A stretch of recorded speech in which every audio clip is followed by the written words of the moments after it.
Pronto, pessoal, estamos aqui, né, para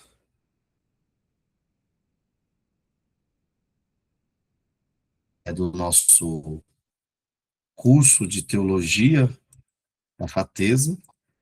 Nós estamos aqui estudando o livro de Atos durante esse mês.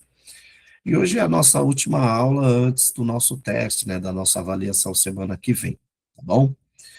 E aí a questão do teste, se será online ou não, a irmã Cida depois coloca lá no grupo lá as informações, tá bom? Na aula passada, nós estudamos acerca da segunda viagem, primeira, segunda viagem de Paulo, né? Nós vimos ali todo o percurso que Paulo fez. E hoje nós falaremos um pouco sobre a terceira viagem, né?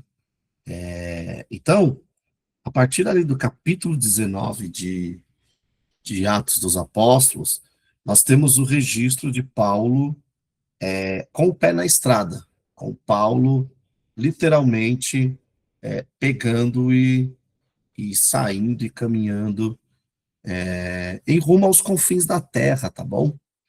Roma era o destino de qualquer viajante daquela época que queria chegar aos confins da terra. Por quê? Porque na visão, né, os grandes historiadores, N.T. Wright e outros trabalharão que o pensamento que dominava aquela época era: Roma é o confins da terra. Então, Roma é. Sabe aquela frase, todos os caminhos levam a Roma? É muito baseado nesse pressuposto, nesse pensamento. Claro que quando Jesus falou até os confins da terra, Jesus não tinha no seu pensamento apenas Roma, né? Jesus, ele tinha em seu pensamento, ele vislumbrava como o homem divino, o evangelho chegando em terras como chegou no Brasil, na Europa, nas Américas, enfim. Mas para a igreja primitiva, Roma era onde terminava a sua missão. Por isso que o livro de Atos termina em Roma, tá bom? Eu sei que de forma muito romântica, alguns dizem, né? Nossa, o livro de Atos não termina porque continua a missão da igreja. Sim, a missão da igreja continua, né? A, a igreja como Coríntio, a igreja como Éfeso, continua, né? Nós temos hoje igrejas que se nós pararmos e vemos, o Michael Gurrin e o Craig Bartolomeu no livro Drama das Escrituras vai dizer que nós devemos ler a história da Bíblia como a nossa história. Então, assim, a história da igreja de Coríntio não terminou. Nós temos igrejas como a de Coríntio ainda, como a de Colossenses, né, como a de Laodiceia, enfim, tá bom? Então, não é por conta disso. A missão da igreja continua sim, tá bom? Então, só dando essa nota de rodapé. O que nós estudaremos na lição de hoje? A partida de Antioquia e ali o ministério, né, inicial, que é só uma recapitulação, desenvolvimentos e desafios em Éfeso, a viagem pela Macedônia e Grécia, a prisão em Jerusalém e Cesareia, apelo a César e o martírio em Roma, tá bom? Então, a terceira viagem missionária de Paulo, né, ela tem ali um período que começa de 53, né, e vai mais ou menos até 57 depois de Cristo. E agora, nessa terceira viagem, ele chega à cidade de Éfeso, que era uma cidade muito importante, estrategicamente escolhida por Paulo, como centro de expansão da fé cristã para aquela região. Então, a partir dali, Paulo, ele vai, por meio de Paulo, o cristianismo vai se consolidar, né, ou consolidar-se no meio gentílico. Ou seja, entre os não-judeus, e com ênfase em Éfeso, uma metrópole romana, um centro de culto à deusa Artemis, e Paulo enfrenta desafios que culminaram em sua prisão e eventual martírio em Roma.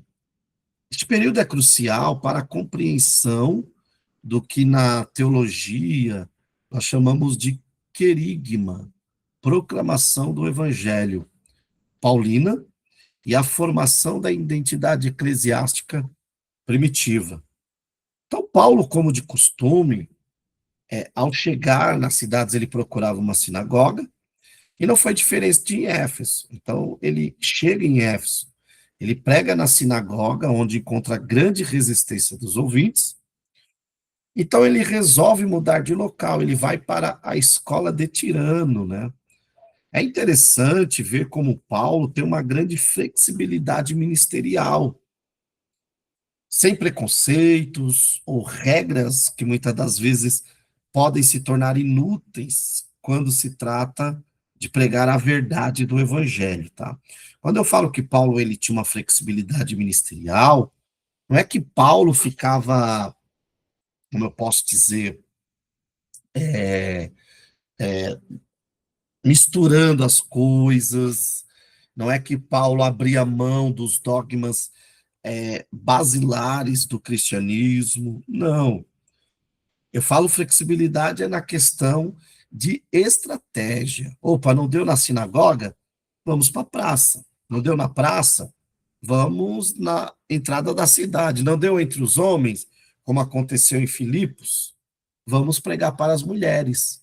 Paulo ele não ficava preso a regras que muitas das vezes impedem, né, a proclamação do evangelho, como alguns hoje, né, ficam. Então, esse é um grande ponto do apóstolo Paulo. Então, a tradição diz que Paulo ensinava durante 5 horas por dia em Éfeso. Ele fez isso por quase 3 anos. E isso fez com que o evangelho, de fato, se espalhasse por toda a região. Além disso, os grandes milagres de Deus que acompanharam a mensagem, conforme nós lemos em Atos 19, 11 ao 16, versículo 11 vai dizer assim, ó, Deus fazia milagres extraordinários por meio de Paulo. O que esse texto nos mostra? Nos mostra que, de fato, a autenticação divina da mensagem de Paulo. E assim o evangelho se difunde nesse período, né? E nesses momentos, nessa terceira viagem, acontece uma situação de grande tumulto em Éfeso, conforme nós lemos em Atos 19, do 23 ao 41. E Lucas, mais uma vez, mostra que o evangelho de Cristo não é uma ameaça à paz pública, nem ao Império Romano. É a boa nova que atinge e transforma as vidas por todo o mundo, né? Então, aqui em Éfeso, que é a nossa primeira parada aqui, que é o nosso texto 1, nós temos bastante coisinhas para discutir e nós vamos aqui pegar os pontos principais, né? Até porque o nosso curso não dá para nós ficarmos muito, aprofundarmos muito, né? Então, Paulo ele inicia sua terceira viagem missionária de Antioquia da Síria. Antioquia da Síria é a igreja de Antioquia que tem um destaque muito grande em Atos, a partir principalmente do capítulo 11, né? E ela fica conhecida principalmente pelo envio de Paulo e Barnabé e, ao campo gentílico. Então, o ponto de irradiação da evangelização ali na igreja de Antioquia da Síria, né, se tornando ali um centro missionário estratégico, conforme nós lemos em Atos 19, 23, que diz, né, Depois de passar algum tempo em Antioquia, Paulo partiu dali e viajou por toda a região da Galácia e da Frígia, fortalecendo todos os discípulos.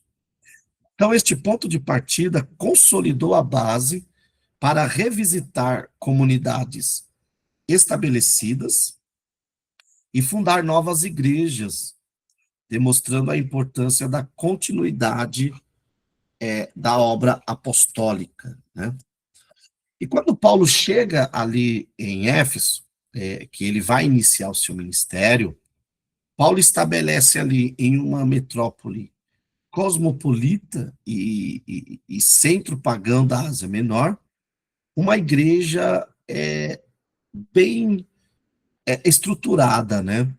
Paulo ficou 3 anos ali em Éfeso, focou na proclamação do evangelho e na refutação de doutrinas heréticas, principalmente as crenças que se desviavam da ortodoxia cristã, mas, como as de Apolo, aprofundando a compreensão dos discípulos locais sobre Jesus.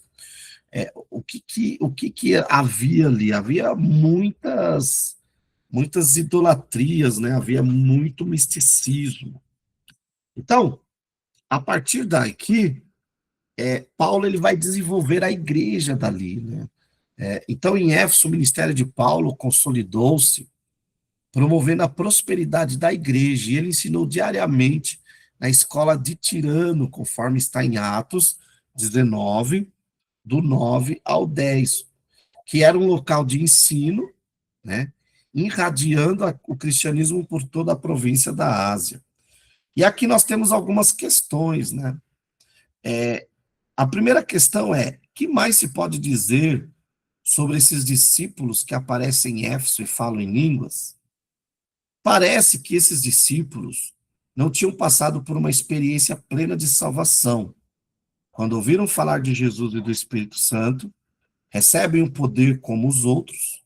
Isso leva alguns a dizer que a pessoa pode e deve ter uma experiência com o Espírito Santo, que chamam de segunda bênção. De acordo com o Novo Testamento, não temos aqui o ensinamento normativo ou definitivo sobre a ação do Espírito. Mas é fato que experiências especiais com o Espírito acontecem em vários momentos da história cristã.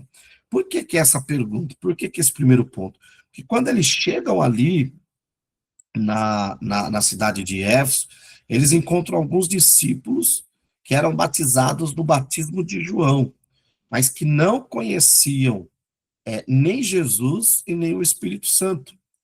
Paulo vai impor-lhes as mãos, vem sobre eles o Espírito, eles começam a falar em línguas e a profetizar. Isso mais ou menos uns 12 homens, tá bom? E aí, nós vemos que o próprio apóstolo Paulo, ele vai ali para a escola de Tirano, por quê?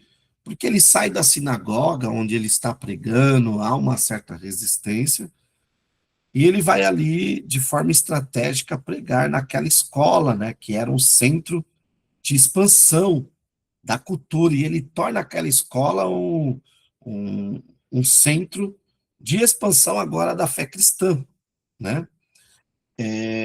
E aí, nós temos aqui uma coisa muito interessante que acontece em Éfeso, né? Nós vemos que os filhos de Cefa era quem? O Kefa, né, como alguns pronunciam, era o sacerdote, né, uma pessoa, um dos chefes dos sacerdotes dos judeus, e um dia uma pessoa caiu ali, possuída por um espírito maligno, e os 7 filhos desse homem estavam ali tentando expulsar.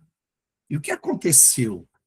Aconteceu que, né, o demônio, a pessoa possessa, olha para eles e diz: olha, Jesus eu conheço, Paulo eu sei quem é, mas vocês quem são? O versículo 16 do capítulo 19 diz que então o endemoniado soltou sobre eles e os dominou, espancando-os com tamanha violência que eles fugiram da casa nus e feridos. E quando isso se tornou conhecido de todos os judeus e gregos que viviam em Éfeso, todos eles foram tomados de temor e o nome do Senhor Jesus era engrandecido, né? E depois dessas coisas, nós vemos que acontece um tumulto. Por que que acontece um tumulto? Porque essa não foi a única situação extraordinária que aconteceu ali. Nós vemos também que o culto a Artemis, né, ou a Diana, como alguns pronunciam, né, que Artemis era muito forte, né? Então, a Artemis de Éfeso foi um ídolo, que é essa imagem que aparece para vocês, né? É, é ameaçado pelo sucesso de Paulo, da pregação. E ali havia artesãos, né, que produziam esses ídolos, essas réplicas dos ídolos do ídolo de Artemis, como forma de ganhar dinheiro, né? E isso faz com que a economia girasse. Uma vez, né, que aquela aquela moça que dava alguns lucros, né, aos seus senhores, e, e agora, né, nós vemos que essa renda, essa, essa fonte de renda, por meio da pregação de Paulo, ela começa a sofrer ali certos golpes, né? Nós vemos que há um tumulto ali. Só para vocês entenderem, essa divindade que, segundo a população de Éfeso acreditava, tinha caído do céu por causa de um meteoro que havia atingido a terra. Então, Artemis é o seu nome grego, também conhecido pelo nome de Diana, que é o seu nome romano. E o seu templo em Éfeso era gigantesco, gigantesco, né? Então, o que que acontece ali? Naquele tempo, houve esse tumulto, e Lucas vai dizer que é por causa do caminho, né? Por quê? Jesus, o cristianismo era considerado um caminho também. E ali um ouvire chamado Demétrio, que fazia miniaturas de prata do templo de Artemis, e que dava muito lucro aos artífices, reuniu-os com os trabalhadores dessa profissão e disse, está em Atos 19, a partir do 25, senhores, vocês sabem que temos uma boa fonte de lucro nesta atividade. Estão vendo e ouvindo que, como este indivíduo, Paulo, está convencendo e desviando um grande número de pessoas aqui em Éfeso, e em quase toda a província da Ásia. Diz ele que deuses feitos por mãos humanas não são deuses. Não há somente perigo de nossa profissão perder sua reputação, mas também de o templo da grande deusa Artemis cair em descrédito e de a própria deusa, adorada em toda a província da Ásia e em todo o mundo, ser destituída de sua majestade divina. E aí há um grande clamor, né? Eles começam a gritar: grande é Artemis dos Efésios. E aí, em pouco tempo, toda a cidade estava em tumulto, né? E é onde aparece ali, no meio daquele grande, daquela multidão, né? É, esse Demétrio e outros judeus acusando Paulo de ser um agitador, né? De ser um agitador. E aí, gente, Paulo, ele deixa ali a Grécia depois de um tempo e prossegue viagem para a Macedônia, né? Então, após os distúrbios ali em Éfeso, né? Paulo partiu para a Macedônia e a Grécia. Então, Paulo vai prosseguindo a sua viagem. Agora nós já estamos no texto 3, né? de Éfeso a Macedônia e Grécia, da lição 9, ok? Então, Paulo agora, ele prossegue anunciando o evangelho no antigo Império Romano. Era provavelmente inverno, ou no final do ano 56 para 57, o período em que Paulo escreve a carta aos Romanos, conforme muitos estudiosos. Ele foi para a Grécia e passou um tempo especial ali. Por quê? Porque não era possível navegar no inverno.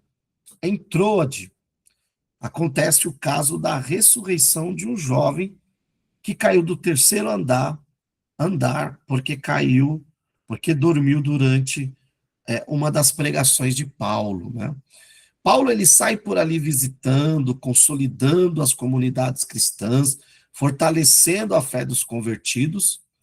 E na teologia, essa estratégia de revisitação nós chamamos de episcopê, que significa supervisão ou inspeção, que vem a palavra episcopal, né? Que era crucial para a organização e expansão eclesiástica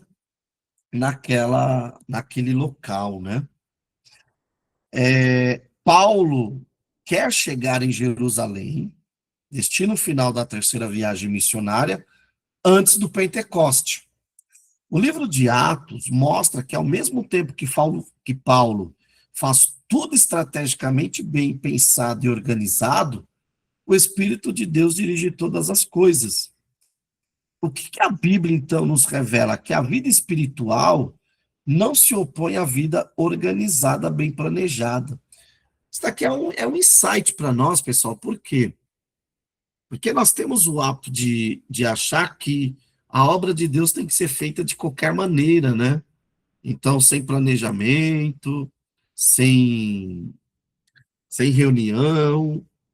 Não, irmão, vamos evangelizar. A gente pega um folheto aqui, né? Nós pegamos uns folhetos e saímos sem mapear, sem fazer um controle, né? E assim, irmãos, quando nós analisamos o ministério de Paulo, nós vemos que ele planejava. Claro, o Espírito Santo é que estava na frente. Então, assim, organize, planeje, faça uma agenda para a sua igreja, para o seu ministério, coloque metas. Mas lembrando que quem vai direcionar tudo isso é o Espírito Santo, né? Então, além disso, o apóstolo Paulo sabe que tem de enfrentar prisões e sofrimentos.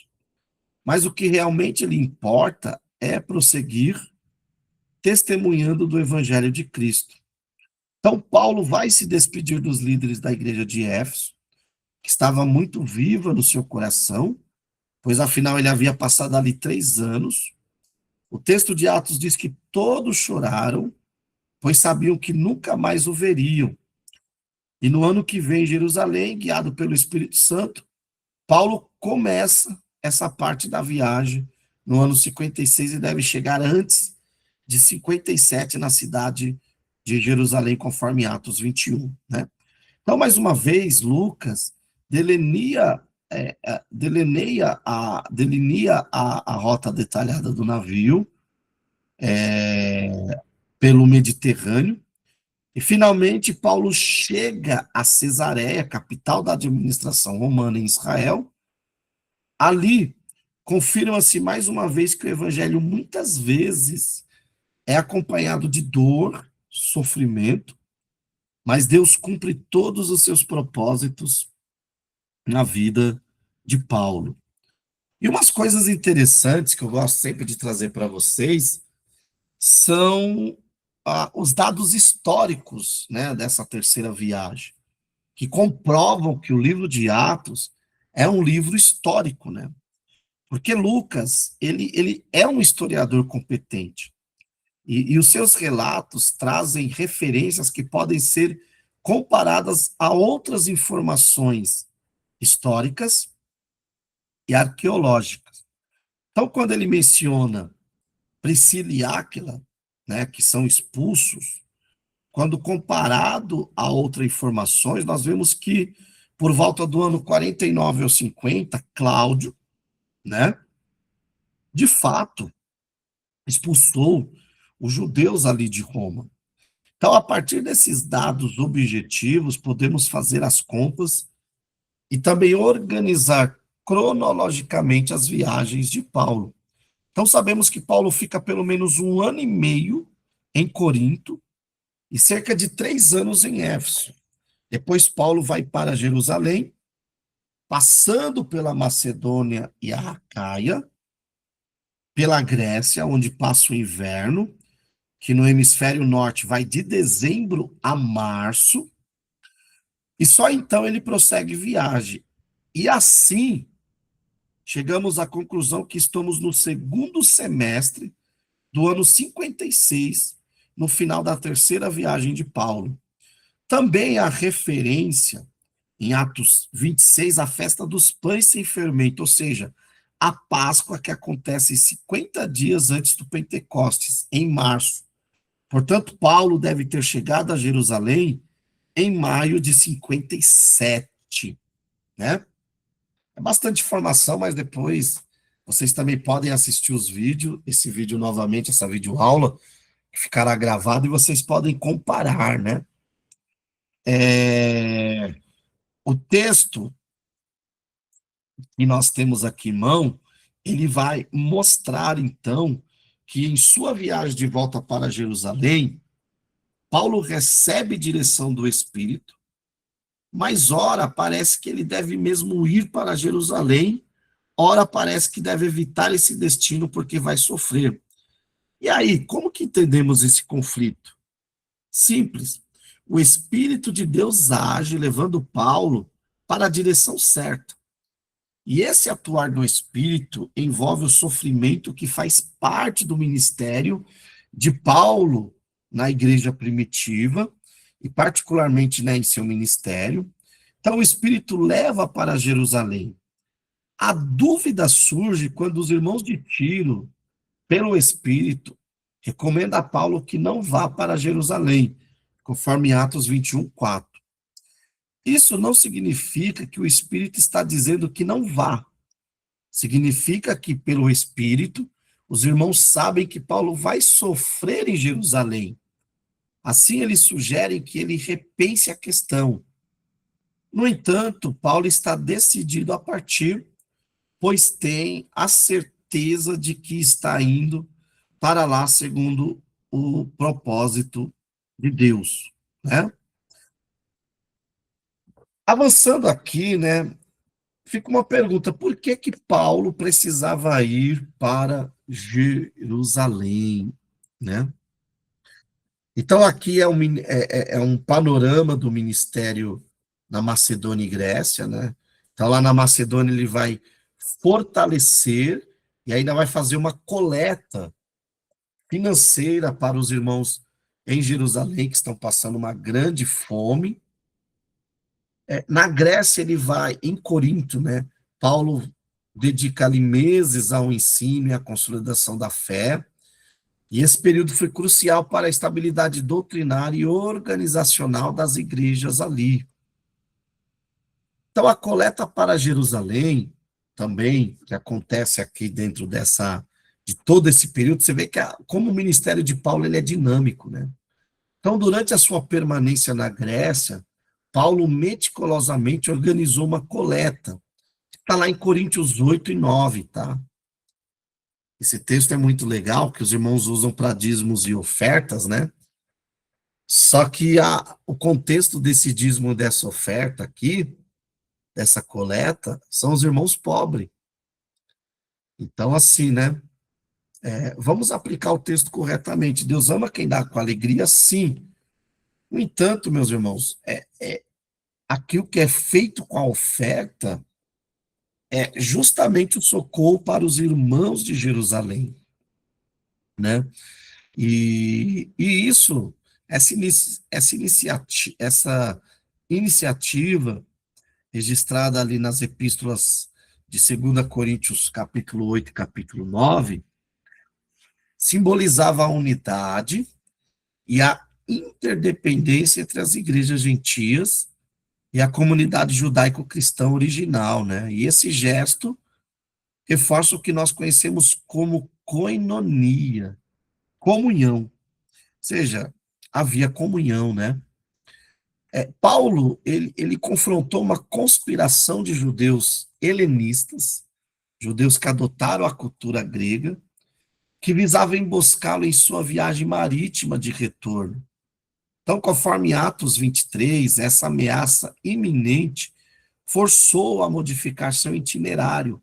Ele optou por uma rota terrestre via Macedônia, demonstrando que, sabe aquela coisa do super-homem? Não, vai atirar e eu vou para cima porque eu sou servo de Deus.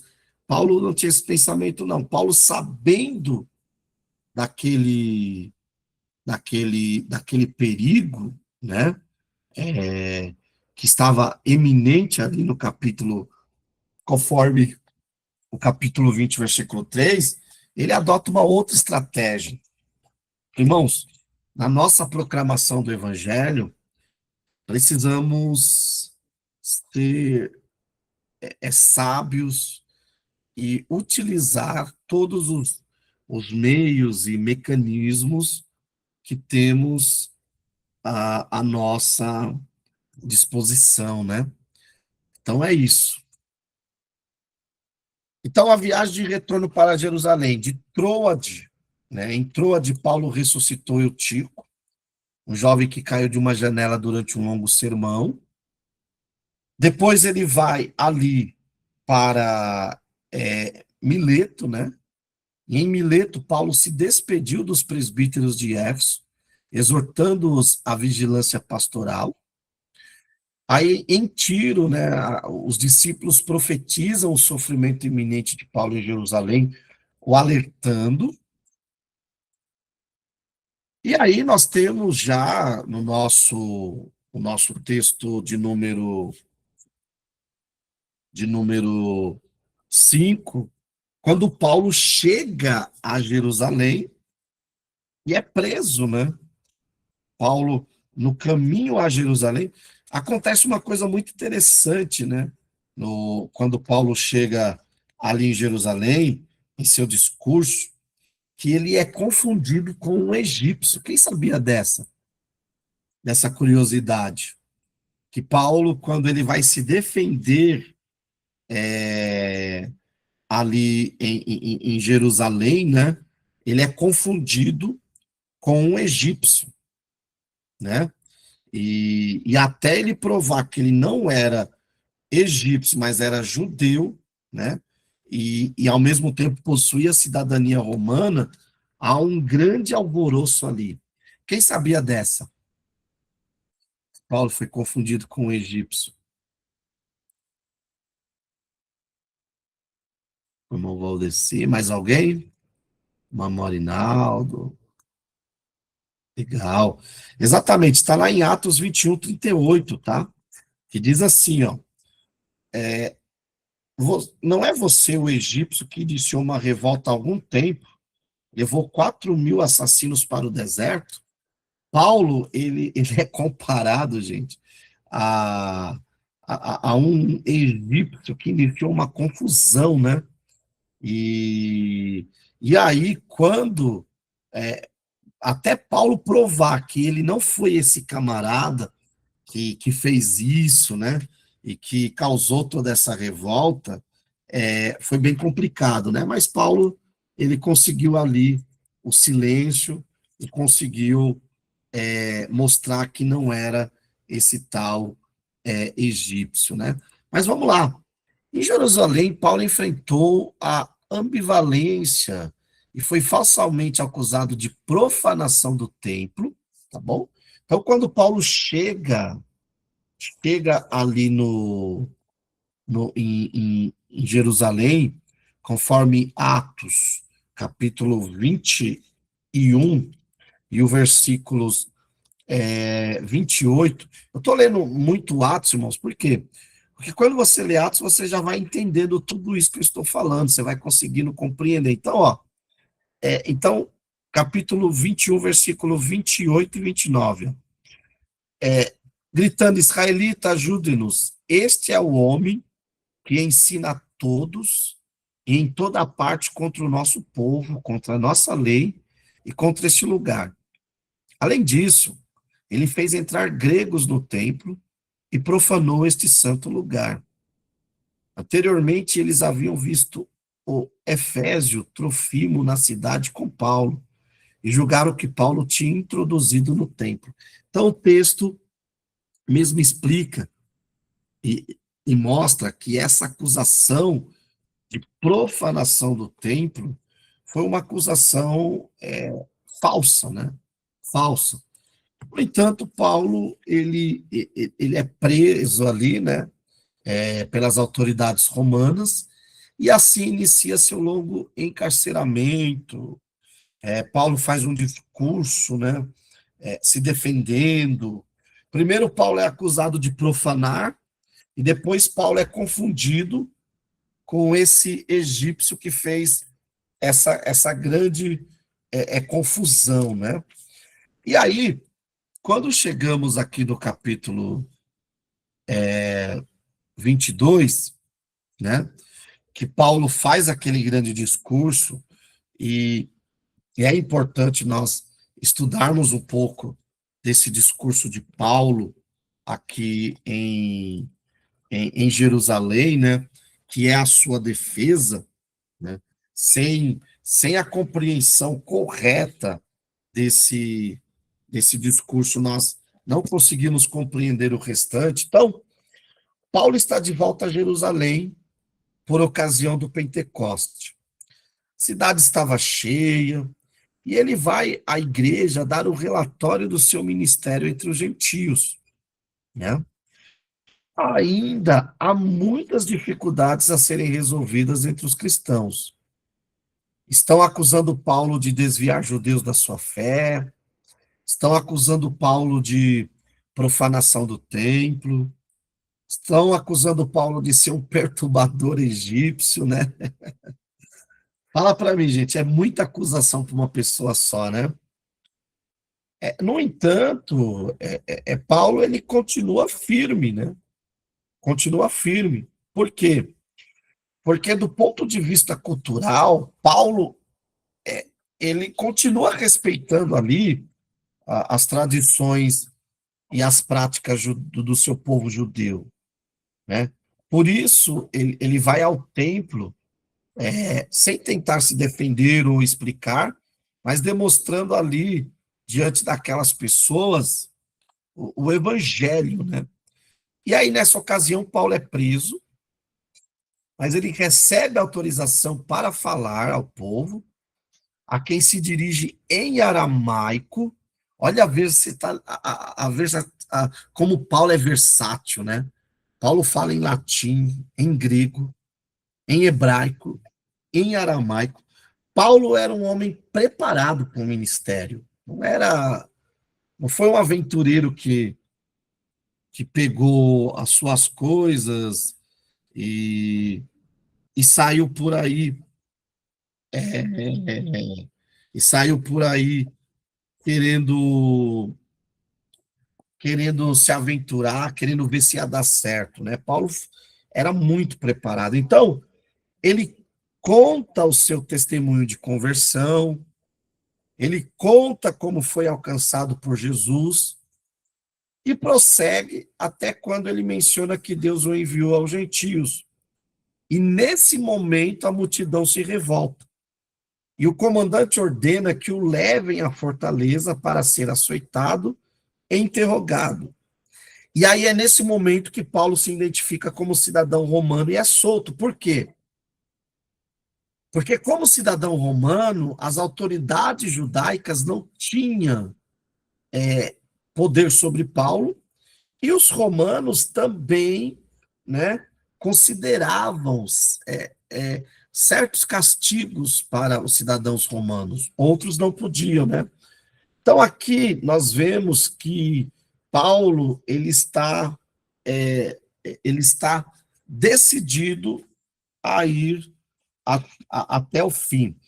E aí você pode, ao fim aqui da terceira viagem missionária, né, o evangelho chegou à Síria, à ilha de Chipre, a grande parte da atual Turquia, toda a região da Lucaonia, depois a Macedônia e a Caia, toda a região da Grécia, a Éfeso, e finalmente Paulo volta para a igreja original, e é impressionante como, pelo ministério de Paulo nessas 3 viagens, o evangelho se expandiu de uma maneira sobrenatural, né? Pessoal, alguma pergunta?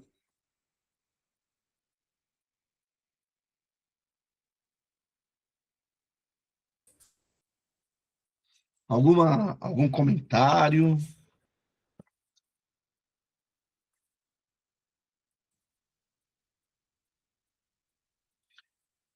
Então vamos continuar. Agora a nossa lição 10, né, que vai tratar ali de Cesareia, né? Após a prisão ali em Jerusalém, Paulo foi levado a Cesareia Marítima por seguranças, lembrando que agora Paulo é levado ao Sinédrio, que era o tribunal judaico, que decide as questões entre os judeus, principalmente as de natureza religiosa. Paulo está diante de toda a liderança judaica, né? Alguns conhecem Paulo, outros não.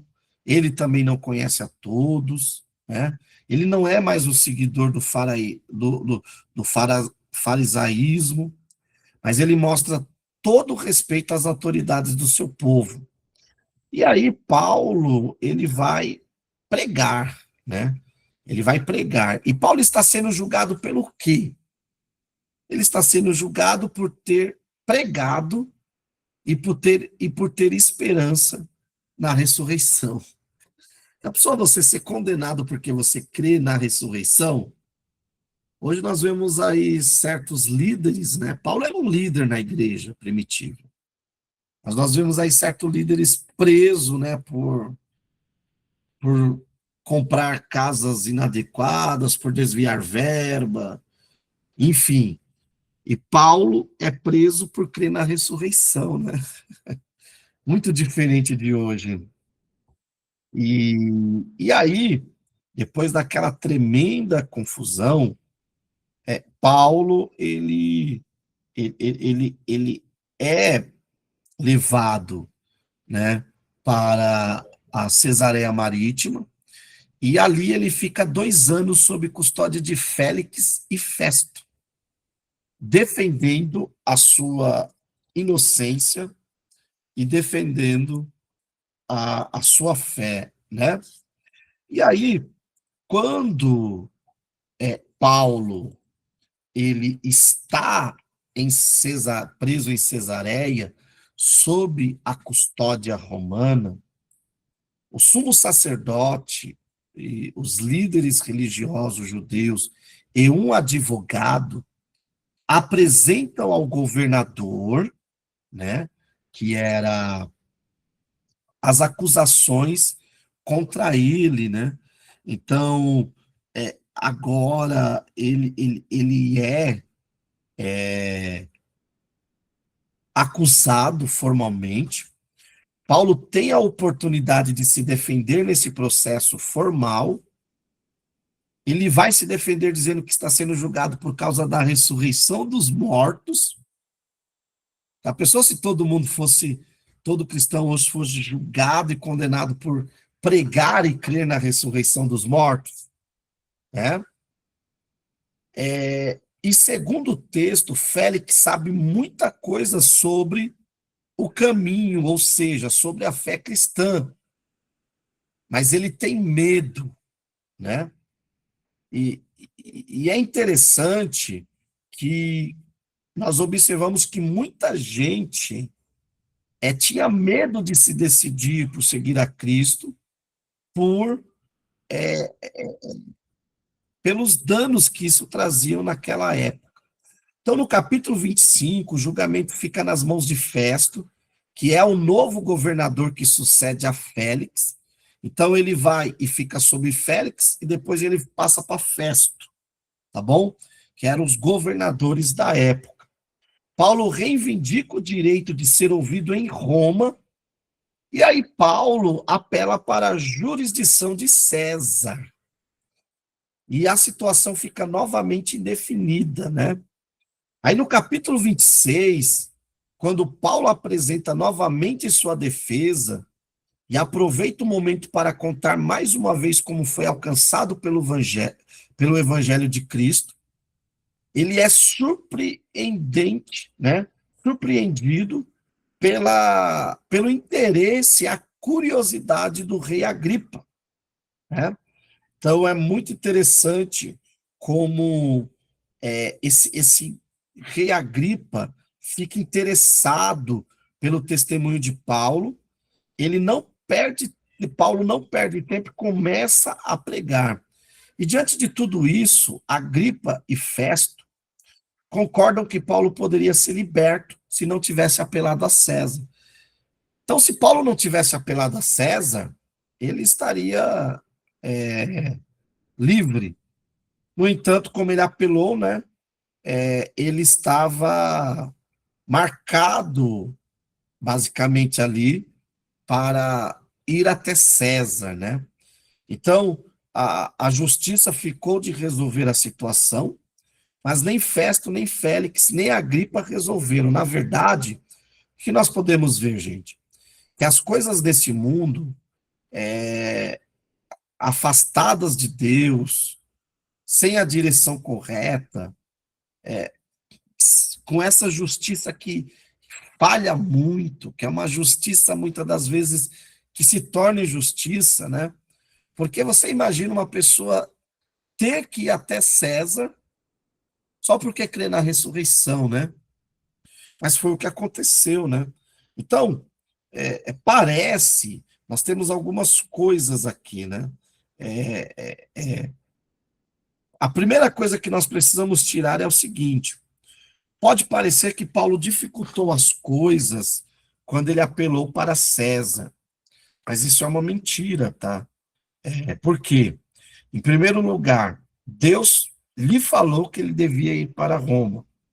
Em segundo lugar, ele sabia que seus acusadores queriam que ele fosse para Jerusalém para matá-lo em emboscada. E em terceiro, ele sabia que as coisas podiam se tornar perigosas. E por mais que parecesse loucura, ir apelar para César era a melhor alternativa, pois, primeiro, era o direito dele como cidadão romano, e isso dificultaria os planos de seus acusadores judeus, né? Então é muito interessante isso, tá bom?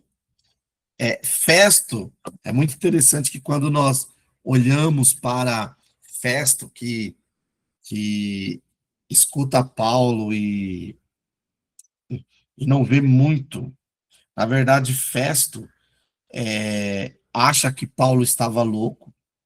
Agripa, que é o resumo da história, tá? Se convenceu, mas não se converteu, né? Então, o impacto das palavras de Paulo e do testemunho de Paulo foi muito forte, a ponto de Festo ficar incomodado e dizer que Paulo estava louco, e Agripa achar que Paulo tinha razão, ele ficou convencido, no entanto, ele não se converte, né? Então, isso comprova para nós, pessoal, uma verdade, que toda decisão da vida espiritual é pessoal e individual, né? É pessoal e individual. Agora, vamos aqui, né, avançar, basicamente, para o capítulo 27 do nosso livro de Atos, né, que vai tratar sobre duas questões, né, aqui em latim, né, provocatio and decaessare. Quer dizer o que? Paulo, como cidadão romano, invocou, né, o direito de apelo, que era ius provocatius, que era um meio que ele podia, um privilégio legal que ele tinha como cidadão romano, de recorrer ao imperador em casos de injustiça, tá bom? Então, eu não sei se vocês já pregaram, se ouviram pregações. Nossa, Paulo errou em apelar para César. Não, ele não errou por esses vários motivos que eu já mostrei para vocês, tá bom? E o principal de todos era um direito de Paulo, né? Era um direito de Paulo. Então, a partir do versículo 27, nós vemos o quê? Que Paulo, ele fica preso ali em Cesareia de 57 a 59. Como ele apela para César, agora acontece a sua viagem para Roma, onde ele será julgado, e essa é a última viagem no livro de Atos. As pesquisas históricas mostram que os navios que saíam de Alexandria eram famosos porque, com trigo e outros alimentos produzidos no delta do Nilo, abasteciam Roma, a cidade mais populosa e o centro do mundo da época, né? Então, é um navio desses que leva Paulo a Roma. E nesse trecho, é possível ver a importância dos detalhes que dão credibilidade ao livro e também permite uma roteirização fiel e completa da viagem.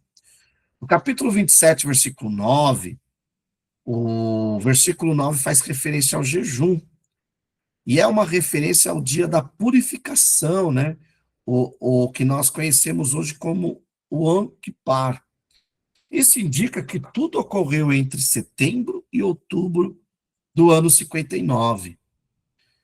Então, Paulo faz uma advertência sobre a dificuldade de navegação no inverno, mas o centurião não dá ouvidos e eles prosseguem viagem, né, navegando, e até serem atingidos por uma grande tempestade, no versículo 13 a 27. Então, essa viagem marítima para Roma, que foi marcada aí por adversidades, e culminando com o naufrágio próximo à ilha de Malta, né? Ilustra os perigos inerentes às navegações antigas e também nos mostra a providência divina na narrativa lucana, porque apesar da perda da embarcação, todos, todos a bordo sobreviveram, cumprindo a profecia de Paulo, né? Porque Paulo, no meio da situação, Paulo toma frente e traz palavras de esperança aos que estão no navio. E Deus mostra que permanece no controle das circunstâncias adversas. E apesar do naufrágio, todos chegam a salvo em terra. Pensa só, gente, você vê isso, né? Paulo agora vai testemunhar de Cristo em Roma. E lembrando que esse já é o momento final da sua história, no livro de Atos, quando ele, Lucas, certamente pode dizer: fizemos a última viagem, né? Então, o, o texto nos traz essa grande verdade, que não existe monotonia para quem serve a Deus. A vida cristã é cheia de emoção. O propósito de Deus muitas vezes não é compreendido. Contudo, apesar das circunstâncias desfavoráveis, Deus sempre faz seus desígnios serem cumpridos, né? Então, eu acho isso muito interessante. Ali em Roma, chegando em Roma, né, Paulo, ele vai experimentar a prisão domiciliar, o que eles chamavam de custódia militares, que permitia-lhe receber visitas e pregar o evangelho. Então, embora acorrentado a um guarda pretoriano, membro da Guarda Imperial Romana, o seu ministério continuou ativo, consolidando a presença cristã na capital. Então, eles estão no meio da viagem a Roma, capítulo 28, né? Todos chegam a salvos ali na ilha de Malta. Uma cobra morde a mão de Paulo, mas o Espírito de Deus continua protegendo sua vida até cumprir seu propósito, né? Então, depois dessa viagem toda, né? Paulo, conforme o capítulo 28, versículo 30, ele agora cumpre uma prisão domiciliar. E, e Paulo ficou preso e as acusações não tiveram sequência.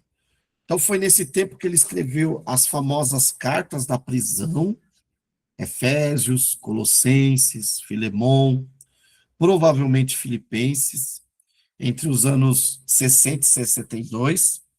Então, Atos não tem um final muito definido, mas sabemos que Paulo realizou mais uma viagem não relatada em Atos, escreveu as cartas pastorais de 1ª e 2ª Timóteo e Tito, e no ano 67 da era cristã, terminou a vida como mártir, né? Então, aqui nós temos o que eu falei, ó. Em contraste com o rigor da prisão anterior, evidências históricas e as epístolas pastorais, como Tito, 1ª e 2ª Timóteo, sugerem a libertação de Paulo. Este período permitiu a continuação de seu ministério, expandindo sua pregação para além das fronteiras previamente estabelecidas. Acredita-se que ele tenha viajado possivelmente até a Espanha, atual Espanha, cumprindo seu desejo missionário.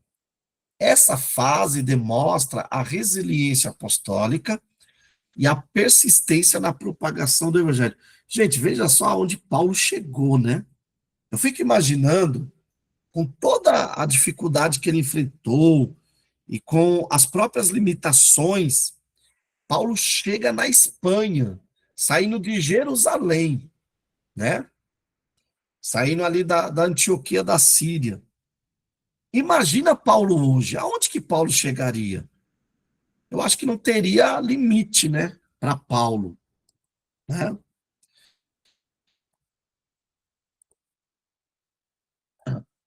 Pode falar, irmão Valdecir.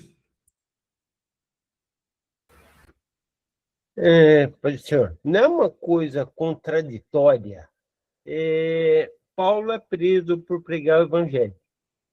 Aí ele vai em prisão domiciliar e lá ele pode receber visita e está pregando o evangelho.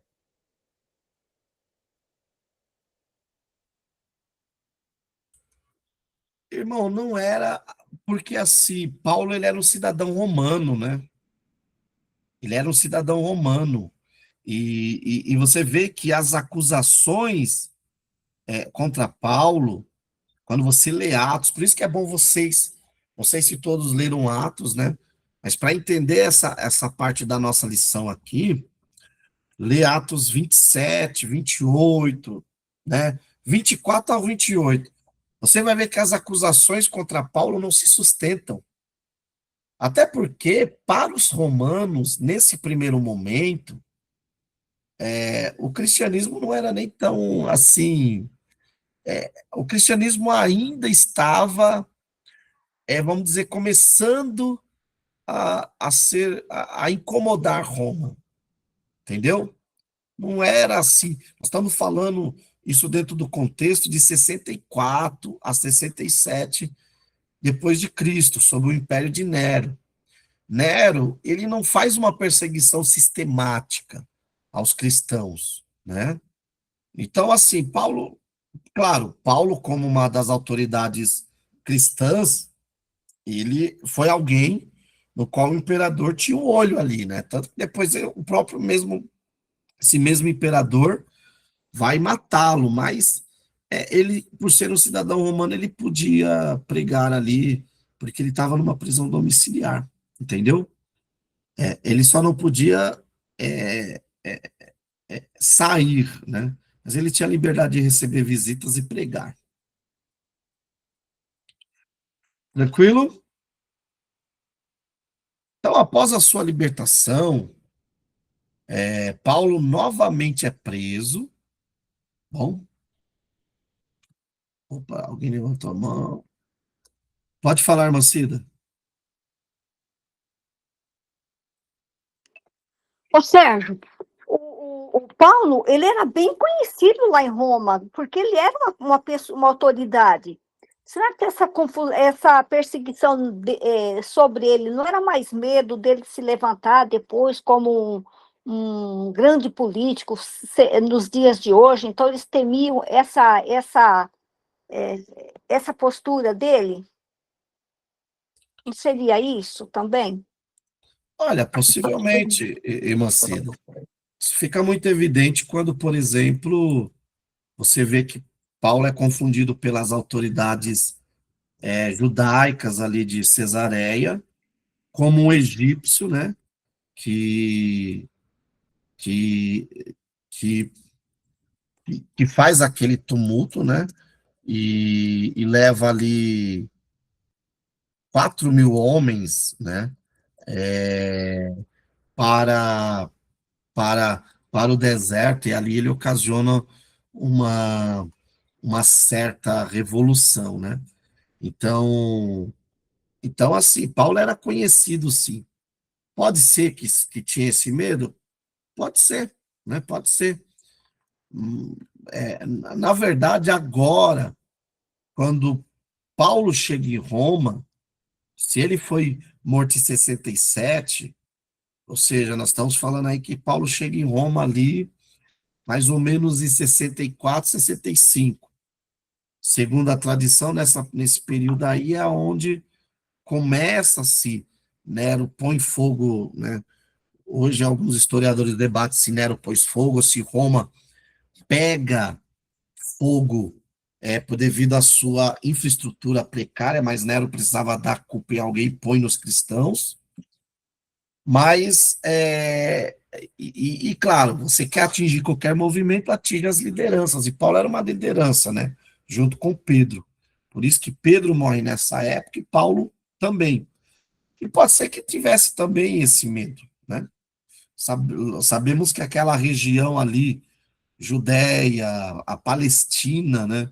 E antiga, a Roma, era um lugar de muita confusão e qualquer um que se destacasse era visto como um possível líder de alguma rebelião. Tranquilo? Sim. Então, após a sua libertação, Paulo ele é preso novamente, enfrentando uma segunda e mais severa detenção em Roma. Então, as epístolas pastorais refletem o tom de despedida e a iminência de seu martírio, né? E a tradição cristã, na igreja, na história eclesiástica de Clemente, né, de Eusébio e escritos de Clemente de Roma, indicam que Paulo foi executado sob o império, sobre o imperador Nero, né? E o seu legado fica para nós aqui, que transcendeu sua morte física, influenciando aí profundamente o cristianismo primitivo e nós até hoje, né? Então, Paulo, ele foi detido em Roma sob condições mais rigorosas, durante a perseguição de Nero aos cristãos, que foi uma perseguição estatal direcionada, e no ano 67 ele é decapitado, selando assim a sua dedicação ao evangelho, né? E o que fica para nós de Paulo, meus irmãos? O que fica para nós é o seguinte: a obra missionária de Paulo, que Paulo ali iniciou, é uma obra, é uma tarefa inacabada. Por quê? Porque Deus ainda continua a nos chamar a proclamar o evangelho a todo mundo, né? E para que essa obra seja levada adiante, né? Então nós temos aí um grande desafio que é levar adiante essa obra que Paulo ele continua ali. Eu acho que o grande legado de Paulo que fica para nós é de um homem que mesmo preso, mesmo sofrendo diversas dificuldades, ele pôs no coração dele o desejo de seguir adiante. Meus irmãos, alguma pergunta?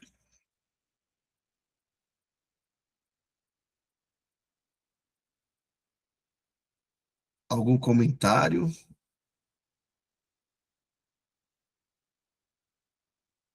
Então, já vamos indo para as conclusões da nossa aula, né? Então, a conclusão aqui, Paulo partiu de Antioquia, estabelecendo a fé em Éfeso por 3 anos.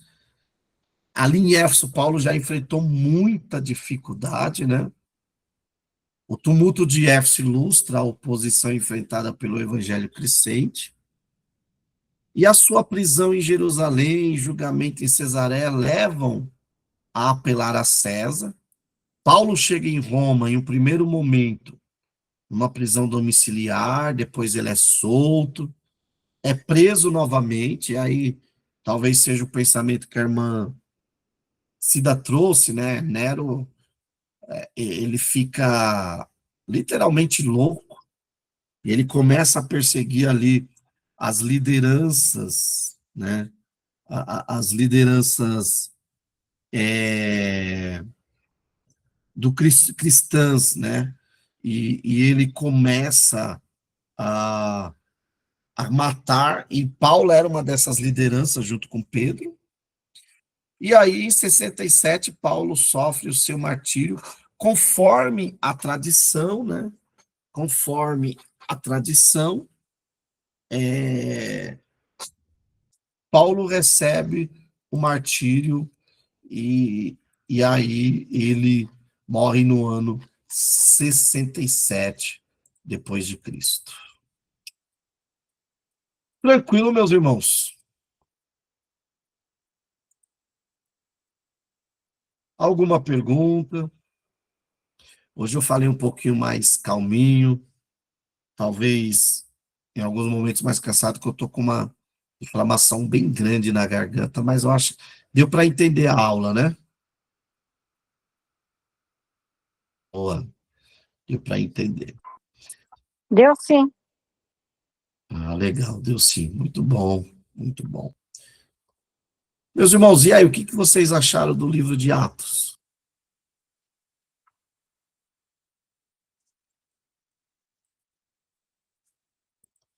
Qual que é a grande lição que esse livro nos deixa?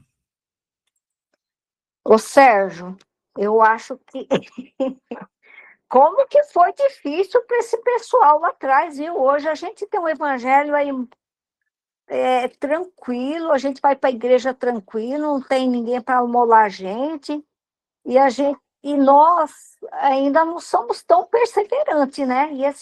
Olha o Paulo aí, a minha mãe diria assim que ele era um piolho, o dizer italiano. Quando o bichinho é teimoso, é um piolho, porque ele vai lá, apanha e está lá de novo, ele apanha e vai de novo.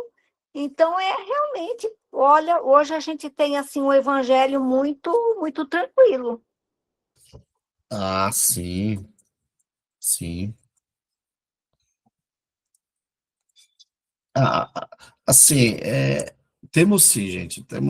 Não adianta nós queremos florear, né? As nossas dificuldades hoje, quais são? É um namorado que eu não conquistei, né? No meu caso, a namorada, o emprego, o carro. Aqui nós estamos, e nós vimos aqui que Paulo foi preso e acusado, por quê? Por crer na ressurreição. A acusação, já pensou? Qual que é a sua, Ô, qual que é a Sérgio, sua acusação? Crer na ressurreição. né? Não tinha dinheiro na cueca, não tinha lavagem de dinheiro, não tinha... Não, a acusação era você crer na ressurreição, esse é o seu problema. Pode falar, irmã Cida. Aí, que ele pregava sobre a ressurreição. Mas nenhuma outra religião se incomodava, não falava nada sobre isso? Quando nós estudamos, quando Paulo chega na Grécia, na segunda viagem, os gregos também se incomodaram. Mas os gregos levaram mais para o lado do, do pensamento, né? Por quê? Porque na filosofia grega, principalmente o pensamento platônico, segundo Platão, o corpo, a matéria, para nada serve. E para eles não fazia sentido a ressurreição de um corpo que é mau e que para nada serve. Entendeu? Então, diante disso, Paulo, ele zombam de Paulo, tiram sarro de Paulo, mas é só no campo da ideia mesmo, não é no campo da violência ou da prisão, como é o caso aqui dos judeus, né? Pelo seu sinédrio.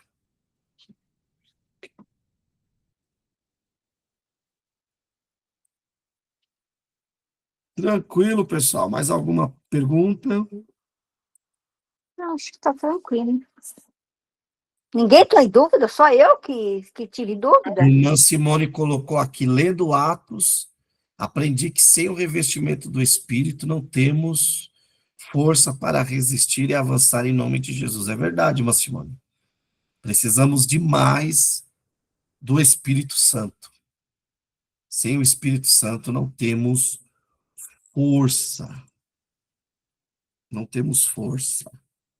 Verdade. Pessoal, é isso então. Eu vou aqui finalizar a gravação.